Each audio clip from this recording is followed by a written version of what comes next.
Esse é o Mundo em Revolução e nós vamos falar agora sobre a situação na Ucrânia, hoje, dia 7 de janeiro de 2025, 1 hora da tarde, aqui em Assuã, também em Kiev, lá na Ucrânia, 8 da manhã no Rio de Janeiro, no horário de Brasília, no momento que eu gravo esse vídeo. Tivemos mais um ataque com drones russos contra a Ucrânia, sem grandes consequências.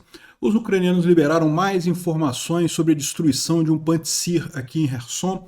Isso não é novidade, tá? A gente já deu essa notícia ontem, mas agora a gente tem os vídeos mostrando a destruição do Pantsir nessa região, né? A ofensiva ucraniana aqui em Kursk continua avançando com novas áreas tomadas pelos ucranianos aqui. E, fora isso, nenhuma grande novidade, né? Temos um monte de detalhezinhos diplomáticos, o Lukashenko falando besteira, o Orbán falando besteira e mais um monte de gente falando besteira. Vamos falar sobre esses e outros assuntos em detalhes. Essas notícias foram sugeridas por Kids Pretos e os Garotos Black, 102 Ovos e várias outras pessoas. Obrigado aí ao pessoal que sugeriu notícias lá no nosso site, no wrevolving.com. E obrigado a você que está assistindo o nosso vídeo. Se você gosta do nosso conteúdo, por favor, deixe o seu like, se inscreva aqui no canal, né? Pois bem, então, de ontem para hoje houve um ataque com 38 drones Shahid russos, 28 foram derrubados pela defesa antiaérea e outros 10 pela guerra eletrônica. Nenhum dano significativo causado, portanto, né? Agora, a gente teve a informação de que pela primeira vez na história, um F-16 ucraniano derrubou 6 mísseis de cruzeiros russos em uma única viagem, né? Essa informação se refere ao dia 13 de dezembro, então já tem algum tempo. No dia 13 de dezembro teve um grande ataque russo que incluiu vários drones e vários mísseis também, e naquela ocasião um F-16 conseguiu derrubar 6 mísseis de cruzeiros russos, uma coisa impressionante realmente. Sim, os ucranianos ainda estão treinando com os F-16, eles estão aprendendo a usar, mas já estão ficando cada vez melhores nisso daí, né? Quando realmente a coisa for para valer, vai ser complicado para os russos. Bom, o ataque que os ucranianos fizeram contra um Pantsir S-1, uma defesa antiaérea russa, Pantsir S-1, em Kherson, a gente tem agora imagens disso, tá? Isso aqui aconteceu ontem, a gente já tinha falado sobre esse ataque ontem, mas agora a gente tem as imagens, e o mais curioso dessa história é que esse ataque foi feito pela Marinha Ucraniana. Não é estranho isso, assim, porque a Ucrânia nunca teve uma grande marinha, né? E isso foi na região de Kherson, então se a gente está falando dessa região aqui no sul da Ucrânia. Eles estão querendo dizer que os ucranianos pegaram um navio ou talvez um drone e colocaram o drone aéreo no drone marítimo e fizeram um ataque aqui. A gente não sabe ainda exatamente o que aconteceu, mas aparentemente essa é a grande novidade ali, né? Na linha de frente temos aqui uma imagem muito curiosa de um APC ucraniano, né, um veículo de transporte de pessoal ucraniano, que destruiu a infantaria russa ali na região de Kursk, né, um avanço grande de um único veículo ucraniano destruindo a infantaria russa ali na região, né? Realmente impressionante isso daqui. E a gente tem mais novidades sobre esse avanço ucraniano na região. Os ucranianos avançaram mais um pouquinho, mas principalmente o que a gente tem de informação é uma formação aqui bastante preocupante para os russos que estão nessa região aqui. Está se formando um cerco aos russos nessa área aqui de Berdin, né? Ali na região de Kursk, né? Ontem os ucranianos tomaram toda essa área, hoje avançaram mais um pouquinho, e a gente tem informações de que vários drones têm sido usados com isso. A ofensiva ucraniana ali em Kursk está em pleno vapor, né? Bom, o Instituto para o Estudo da Guerra fala sobre justamente esses avanços ucranianos ali em Kursk, mas vocês sabem, esse tipo de informação a gente já falou aqui, não vale a pena a gente entrar novamente nesses detalhes, né? Algumas coisas do ponto de vista diplomático. Os ucranianos estão fazendo aqui testes com um novo drone marítimo, mais baratinho, mais simplesinho, com uma carga explosiva de 3 quilos. Então é um drone marítimo pequeno, que pesa como um todo 8 quilos e 3 quilos de carga explosiva. É uma aposta ucraniana, né? Uma aposta interessante, porque como eu falei para vocês, é lógico que esse tipo de drone tem menos capacidade explosiva, consegue causar menos danos ao inimigo, mas justamente por ser pequeno e por ser baratinho, você pode ter uma grande quantidade disso, né? Ainda é um drone que está sendo testado, né? E vamos ver o que vai acontecer com isso. Pode ser que acabe sendo bastante interessante do ponto de vista estratégico, né? O David G está lembrando uma coisa aqui muito curiosa, né? Muita gente estava criticando a questão do Memorando de Budapeste. O Memorando de Budapeste, para quem não lembra, aconteceu em 1994. Na época, a Ucrânia aceitou entregar suas armas nucleares, que eram da antiga União Soviética, em troca de entrar para o Tratado Penal, o Tratado de Não Proliferação de Armas, né? Isso é positivo, tá, em termos de comércio, tá? Tem vantagens econômicas você entrar para esse tratado. E além disso, havia a garantia dos Estados Unidos, da Inglaterra e da Rússia que as fronteiras ucranianas seriam mantidas, que não haveria comprometimento da soberania ucraniana, né? É lógico, a Rússia, né, acabou rompendo esse acordo em 2014, quando invadiu a Crimeia, mas o que mais chama atenção é que nem os Estados Unidos, nem a Inglaterra, naquela época, em 2014, com governos de esquerda, fez alguma coisa, né? Então, aí o pessoal fala assim, não, mas é porque a Ucrânia também não tinha nada com armas nucleares. As armas nucleares estavam na Ucrânia, mas ela não tinha os códigos de lançamento. Os códigos de lançamento das armas nucleares estavam em Moscou, né? E aí o David D. esclarece esse aspecto aqui, porque a pessoa tem a impressão de que esse código de lançamento é um segredo, né? Que sei lá, o míssil está criptografado e sem aquela chave, sem você digitar a senha, o míssil não vai dar partida e não vai explodir. Não.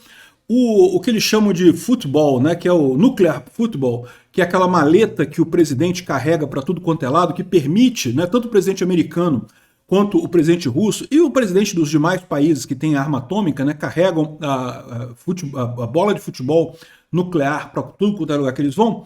Esse dispositivo, né, não é uma chave de criptografia que permite lançar um míssil, não. É apenas uma maneira de garantir para o lançador do míssil que a ordem está vindo efetivamente do presidente.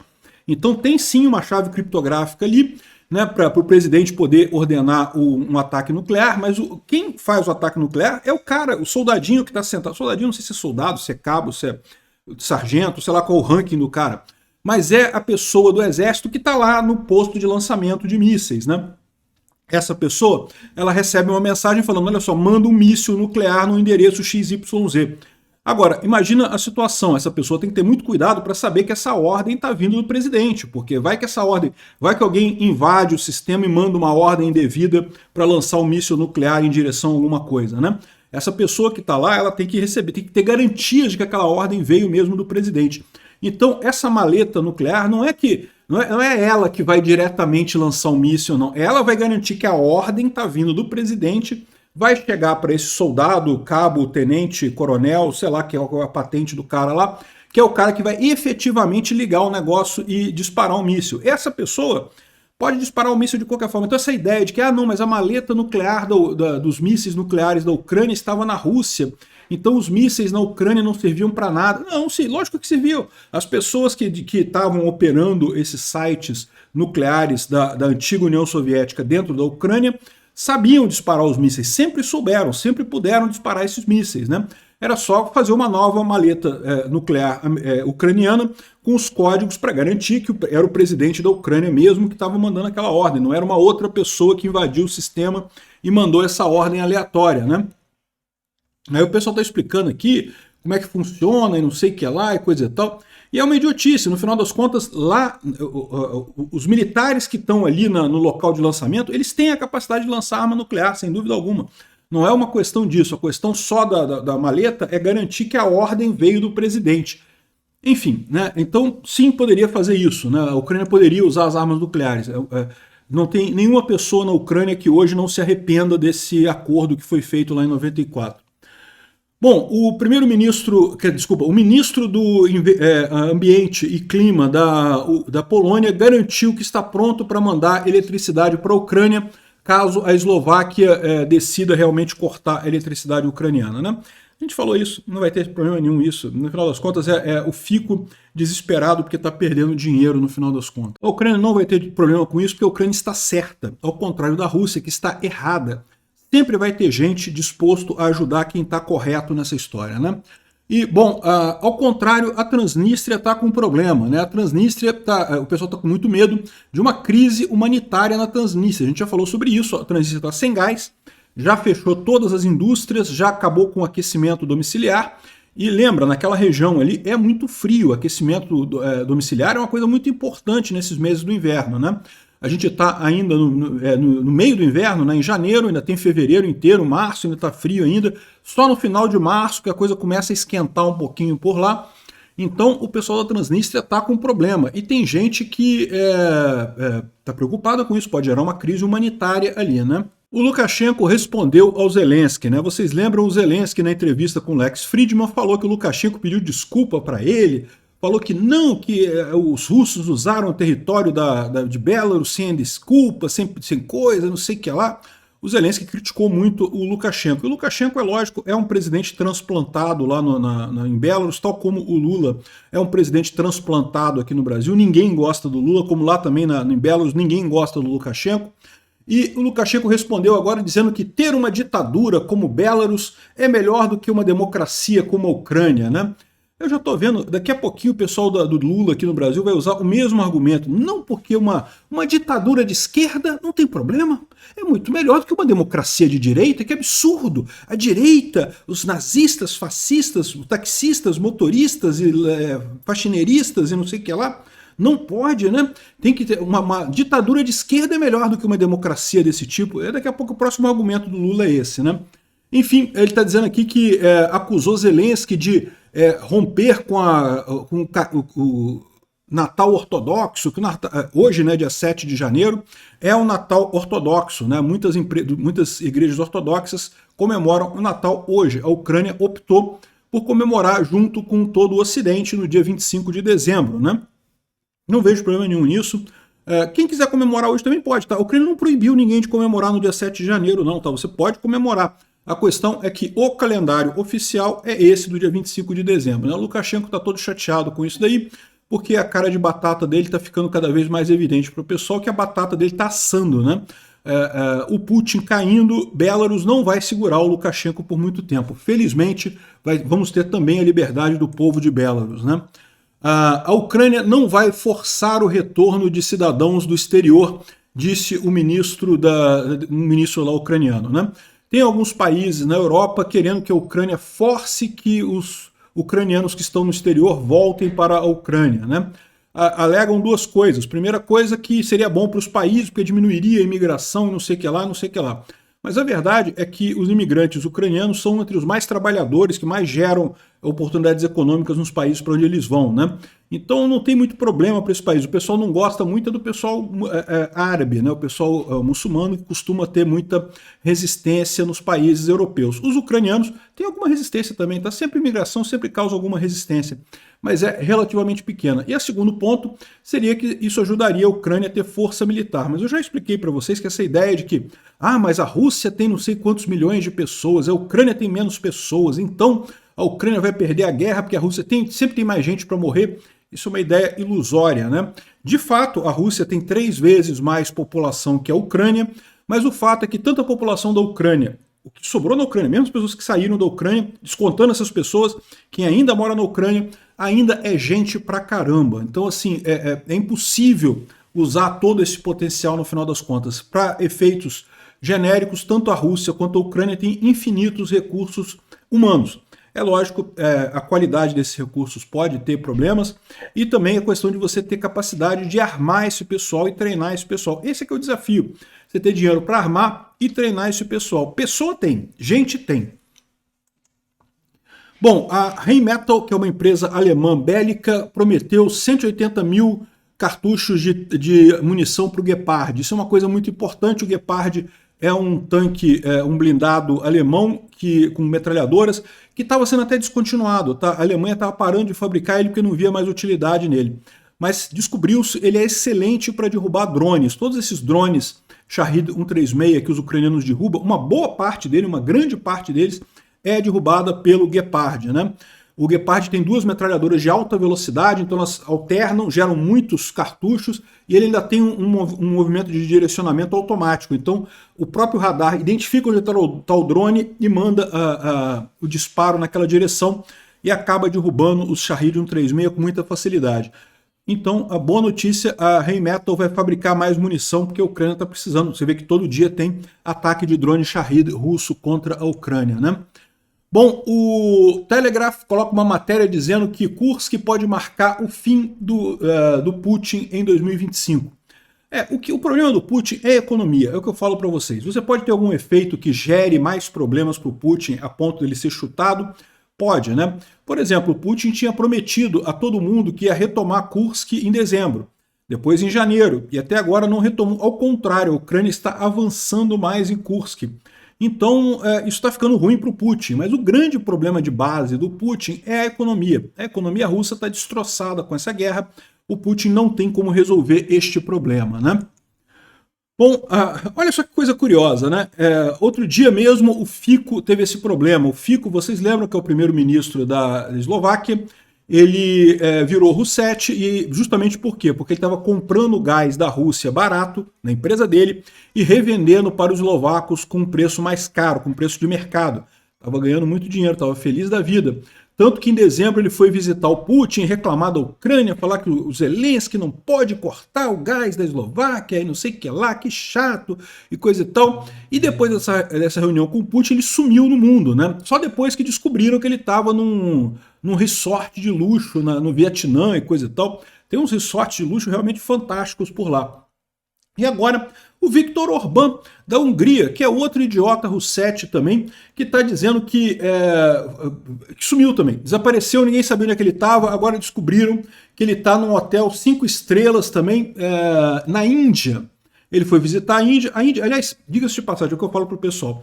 Muita gente está preocupado comigo aqui no Egito, porque saiu um vídeo de um rapaz aí dizendo que o Egito é terrível, que não sei o que lá, que tem um monte de coisa. Olha só, a minha experiência no Egito está nota 10, tá? Eu tô adorando o Egito. Muita gente boa, o pessoal aqui, super, super simpáticos, querem muito ajudar, querem muito mostrar a história do país deles. Eu tô adorando o Egito. Agora, é verdade que eles têm a cultura deles, é uma cultura diferente. Que, por exemplo, espere que você tem que dar gorjeta para todo mundo aqui. Todo mundo quer gorjeta. A menina que arruma o quarto no hotel, ela quer gorjeta. Todo mundo quer gorjeta. Beleza, questão cultural é baratinho, gente. Aqui qualquer coisinha, $1 que você dá pro pessoal já é dinheiro para eles. Então, assim, é uma barreira isso, né? E a Índia tem isso também. A Índia também é um país muito pobre, né? Assim, tem lugares ricos na Índia, tem muita gente rica na Índia, mas tem muita pobreza na Índia também. Aliás, é como o Brasil, né? O Brasil é dessa forma, do mesmo jeito, né? E aí, o que acontece nesses países, inclusive aqui no Egito? Você começa a ter para turista os resorts. O resort, se você é um turista e quer vir aqui para o Egito e não quer ter contato com a população do Egito, né? Não gosta do jeito, não gosta da forma como as pessoas pedem gorjeta, vai para um resort, cara. Lá na Índia também tem uns resorts lindíssimos. Você não vai ter contato com ninguém, só com o pessoal do resort, que já é todo mundo treinado e coisa e tal. Então, tu fica no resort lá. Aqui no Egito também tem uns resorts ali no Mar Vermelho, que são belíssimos. Tu fica ali nadando na praia, né, pegando sol e coisa e tal. E aí tem os ônibus que saem desses resorts no Mar Vermelho e vêm até Luxor, vêm até Assuã, vêm até Gizé, e vão nos monumentos do Egito. Então você não precisa, né? Você pode ter uma experiência ocidental aqui no Egito. Então lá na Índia também você tem mais ou menos isso, tem grandes resorts. Aliás, no Brasil tem também, tá? Tem uns resorts grandes no Brasil do pessoal que justamente não quer ter contato com o brasileiro. Não sei se vocês sabem disso, mas tem isso mesmo. Por quê? Porque é uma cultura diferente. O turista tem sempre razão. O cara quer ter a experiência dele lá, quer ser bem tratado, né? Enfim, lá na Índia tem esses resorts muito grandes. Parece que o Orbán estava justamente passeando em um resort muito grande lá. Olha só, um resort super luxuoso e coisa e tal. Descobriram agora que estava o Orbán lá na Índia passeando também, né? Todo mundo canalha. Bom, o J.P. Lindsay, um jornalista americano, fez uma coluna aqui muito curiosa, falando que a Ucrânia é maga. Se você gosta do Trump, você tem que gostar da Ucrânia também. E ele traz a ligação aqui justamente dizendo que a Ucrânia tem cidades limpas, com baixa taxa de criminalidade, isso é verdade, eu posso assegurar para vocês. A comida lá é saudável e natural, e sim, é verdade, a comida lá é muito boa, muito saudável, muito natural. As pessoas, em sua grande maioria, são pessoas saudáveis, pessoas esteticamente bonitas, né? É lógico, tem gordo na Ucrânia também, tinha eu, né? Eu estava lá, mas sim, mas via de regra as pessoas são muito bonitas lá. E uma cultura raiz, uma cultura muito forte, de fato o pessoal lá gosta da Ucrânia, né? Tolerância e liberdade de expressão é o que eu falo para vocês. Todos esses países que fugiram do comunismo são fortemente de direita. Não é só a Ucrânia, não. A Polônia, os países bálticos, todo mundo, ninguém quer saber de comunismo, de socialismo. Todo mundo sabe que é uma ideia terrível isso, que não dá certo, né? E aí, ou seja, ele liga aqui que, na verdade, a Ucrânia tem muito mais a ver com o movimento MAGA do que a Rússia, né? E eu sempre disse isso, eu sempre achei que a Rússia é coisa de socialista, é coisa de esquerdista. O Putin é um ditador como todo esquerdista é um ditador. Olha o Lula, olha o Alexandre de Moraes. Essa corja de esquerda é todo mundo ditador, né? Então aqui, ó, ele está falando isso aqui justamente sobre essa situação de que é curioso você ter pessoas que apoiam o Trump e são contra a Ucrânia. Isso não faz sentido. A única maneira de ter isso é algumas pessoas recebendo dinheiro. Eu não tenho dúvida nenhuma que é isso que acontece no final das contas, né? Mas, de novo, eles falam aqui sobre o quanto que a Ucrânia está desenvolvendo tecnologicamente, é um país muito desenvolvido tecnologicamente, inclusive, é o que eu falo para vocês, do ponto de vista bélico, né, a Ucrânia sempre foi uma potência. Na época da União Soviética, as principais armas da União Soviética eram fabricadas na Ucrânia. Todos os mísseis intercontinentais balísticos, todos os navios, era tudo fabricado na Ucrânia. A Ucrânia sempre foi o cérebro da União Soviética, né? Moscou sempre foi ali o pessoal socialista que gostava de mandar, mas não queria trabalhar de verdade, né? Enfim, então isso daqui é bacana. Muita gente acusa a Ucrânia de ser globalista e não sei o que lá. Não, não é não. É exatamente o contrário. Globalista é o Putin. O Putin fez parte da escola de líderes lá do Klaus Schwab, lá no Fórum Econômico Mundial, né? O Putin fez. O Putin é que é o globalista. Esse pessoal entende errado a coisa. Obrigado por assistir o vídeo até o final. Se gostou do conteúdo, não esqueça de deixar o seu like, isso ajuda o canal a crescer e a chegar para mais gente. Se não gostou, deixe o dislike e explique nos comentários como podemos melhorar. Comente também sugestões de temas que podemos trazer por aqui. Comentários insultuosos ou defendendo ditaduras e criminosos de guerra serão sumariamente bloqueados. Agradeço a compreensão. Se ainda não é inscrito no canal, considere se inscrever clicando no botão inscrever-se abaixo e marcando a campainha para todos os avisos. Se quiser ajudar o canal, veja no nosso site como você pode fazer isso.